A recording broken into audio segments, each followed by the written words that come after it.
√17 = 4.12, কারণ পয়েন্টের পর দুটো সংখ্যাকে নিতে হয়।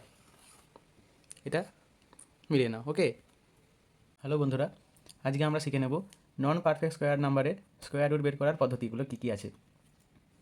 তো চলো শিখে নেওয়া যাক। ধরো তোমাদের এখানে দেওয়া আছে √17। তো √17 তো একটা পারফেক্ট স্কোয়ার নাম্বার নয়।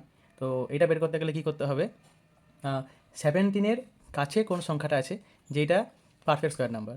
তো 17-এর কাছে কোন সংখ্যাটা আছে, 16। এটা কার পারফেক্ট স্কোয়ার, এটা যদি √12 করা হয় তাহলে এটা হয়ে যাবে 4, ঠিক?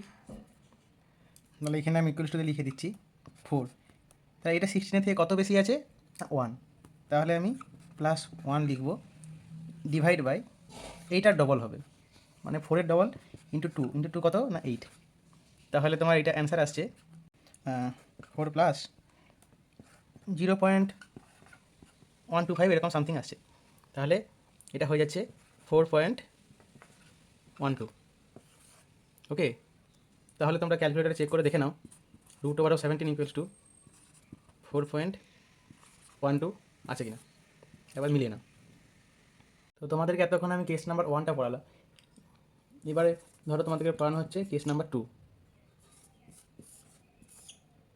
তো কেস নাম্বার 2তে কী বলছে, ধরো এইটাকে আমরা এক্স ধরলাম, এরপরে যেটাকে আমরা ওয়াই ধরবো, ওয়াই ইকুয়ালস টু কী না, যেই সংখ্যাটা 17 মানে যেটা আমরা স্কোয়ার রুট বের করবো, তার সামনে কোনটা পারফেক্ট স্কোয়ার নাম্বার আছে, কী পারফেক্ট স্কোয়ার নাম্বার আছে সেইটা আমাদেরকে জানতে হবে।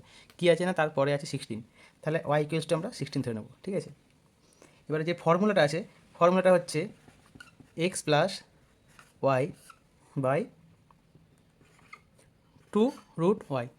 ওকে, এক্স কত আছে 17, ওয়াই কত আছে 16 বাই 2√y কত আছে 16।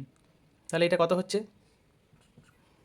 33 বাই 2 × 4 ইকুয়ালস টু 33/8।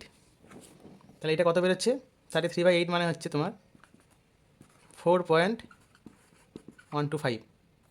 এবার তোমরা ক্যালকুলেটারে চেক করে দেখেইছো আগেরটাতে, তাও আমি তোমাদেরকে আরেকবার বলে দিচ্ছি √17 = 4.12, কারণ পয়েন্টের পর দুটো সংখ্যাকে নিতে হয়।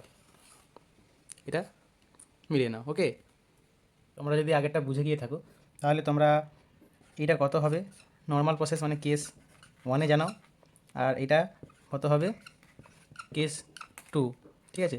কেস 1-এ এটা অ্যান্সার জানাবে, আর কেস 2-তে এটা মানে হচ্ছে X plus Y by 2√y। এই ফর্মুলাতে কমেন্টস করে জানাও। আর ভিডিওটি যদি ভালো লেগে থাকে অবশ্যই লাইক, শেয়ার, কমেন্টস করতে ভুলো না। Thank you.